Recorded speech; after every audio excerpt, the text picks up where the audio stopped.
بسم اللہ الرحمن الرحیم۔ آج کا ہمارا ٹاپک ذکر ہے۔ ذکر جو ہے نا اسلامی عبادات میں بہت بڑی اہمیت کا حامل ہے، کیونکہ یہ بندے اور رب سے تعلق کا واسطہ ہے، اور ہمارا اور دوسرے ادیان کا یہی فرق ہے کہ ہم ڈائریکٹ اللہ تعالیٰ سے ذکر کے تھرو ان کانٹیکٹ رہتے ہیں۔ ہمیں کسی وسیلے کی یا کسی بت کی یا کسی بھی چیز کی اور ضرورت نہیں کہ وہ ہمارا پیغام ہمارے رب، ہمارے بادشاہ تک پہنچا دے۔ اچھا، لٹرل میننگ پہ آ جائیں، لغوی مطلب کیا ہے؟ لغت میں ذکر کے معنی ہے یاد کرنا، بھولی ہوئی چیز کی یاد تازہ کرنا، بار بار ذہن میں لانا، اور قول اور بیان کے ہیں۔ اور جو اس کا ٹرم میننگ ہے، اصطلاحی مفہوم اس میں ہے کہ اس سے مراد اللہ تعالیٰ کو یاد کرنا ہے، اور ذکر کے مقابلے میں اس کے اپوزٹ پہ ورڈ یوز ہوا ہے غفلت کا، یعنی جب انسان کچھ بھول جاتا ہے، کچھ کرنا تھا اس سے وہ غافل ہو گیا، نیگلیجنٹ ہو گیا اپنی، یعنی جس چیز کو جو اس کو کرنا تھا کام وہ اس کو بھول گیا، اس چیز کو کہتے ہیں غفلت، اور یہ ذکر کے اپوزٹ میں آئے گا۔ اچھا، اور کیونکہ اللہ تعالیٰ کی یاد دلانے والی کتاب قرآن مجید ہے، اور قرآن مجید میں رسول صلی اللہ علیہ وسلم کو بھی ذکر کہا گیا ہے، ٹھیک ہے، یعنی قرآن کو یاد کرنا، اللہ کے رسول پر اللہ کے رسول پر درود بھیجنا، یہ بھی ذکر میں آتا ہے۔ اور اس سے ایک میننگ ہم یہ بھی لے سکتے ہیں کہ اللہ کے رسول کی سیرت کو پڑھنا، آپ صلی اللہ علیہ وسلم کی زندگی کے واقعات کو پڑھنا، اس کے بارے میں بات کرنا، اس کے بارے میں ڈسکشن کرنا، یہ بھی ذکر میں آتا ہے۔ ایون یعنی قرآن کی آپ کہیں بیٹھ کے ڈسکشن کر رہے ہیں، آپ اللہ تعالیٰ کی بات کر رہے ہیں، آپ اللہ تعالیٰ کی نشانیوں کی بات کر رہے ہیں، تو وہ بھی ذکر کے معنی میں آتا ہے۔ اچھا جی، ذکر کی اہمیت قرآن کی روشنی میں۔ قرآن مجید میں ذکر کی بار بار تاکید کی گئی ہے۔ سورہ البقرہ آیت نمبر 152 میں اللہ تعالیٰ کہتے ہیں فَاذْكُرُونِی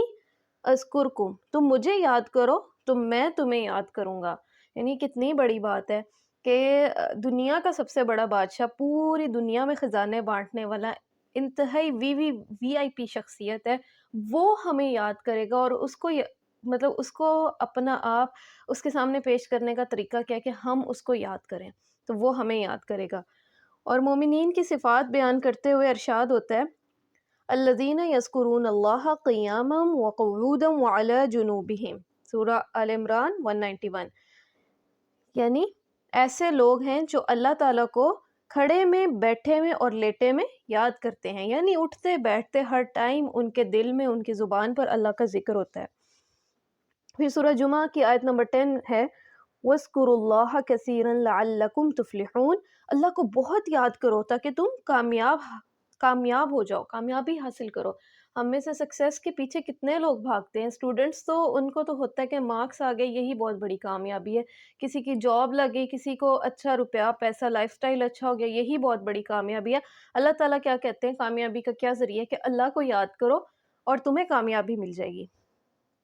اور ظاہر ہے اس میں اللہ کو یاد کرنے کا ایک کمپریہنسو طریقہ ہے کہ انسان حرام، حلال اور اللہ کی بتائی ہوئی ساری چیزوں کو بھی پھر ساتھ یاد رکھے۔ پھر اللہ تعالیٰ سورہ رعد میں فرماتے ہیں الا بذکر اللہ تطمئن القلوب، یاد رکھو کہ اطمینان قلب تو ذکر خداوندی میں ہے، یعنی اللہ کے ذکر میں ہے دلوں کا اطمینان، دلوں کا سکون، جو ہم کہتے ہیں سیٹسفیکشن، انٹرنل سیٹسفیکشن، وہ اللہ کے ذکر میں ہے۔ آپ صلی اللہ علیہ وسلم کا ارشاد ہے جو شخص اللہ کو یاد کرتا ہے اس کی مثال زندہ جیسی ہے، اور جو شخص اللہ کو یاد نہیں کرتا اس کی مثال مردہ جیسی ہے، یعنی وہ مرا ہوا ہے، کوئی فائدہ نہیں، بظاہر زندہ ہے لیکن actually he is a dead person. متفق علیہ، یعنی حدیث صحیح بخاری اور مسلم دونوں نے اس کو روایت کی ہے۔ اچھا، اس طرح ایک دفعہ حضرت صلی اللہ علیہ وسلم سے کسی صحابی نے پوچھا کون سا عمل افضل ہے، تو آپ نے کہا جب تو اس دنیا سے رخصت ہو تو تیری زبان ذکر الہی سے تر ہو، یعنی تمہاری زبان پر اللہ کا ذکر ہو۔ اور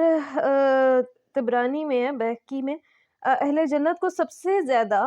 حسرت اور ندامت اس لمحے پر ہوگی جو دنیا میں خدا کو یاد کیے بغیر گزر گیا۔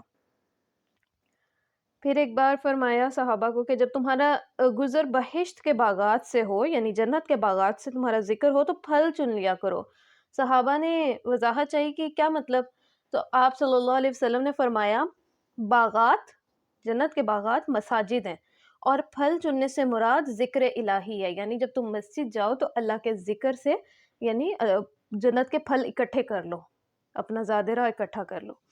آپ صلی اللہ علیہ وسلم نے فرمایا میں تمہیں ایسی چیز نہ بتاؤں جو تمام اعمال میں بہترین اور تمہارے مالک کے نزدیک سب سے پاکیزہ اور تمہارے درجات بہت بلند کرنے والی اور سونے چاندی کو اللہ کی راہ میں خرچ کرنے سے بھی بہتر اور جہاد میں دشمنوں کو قتل کرنے اور قتل ہونے سے بھی افضل ہو؟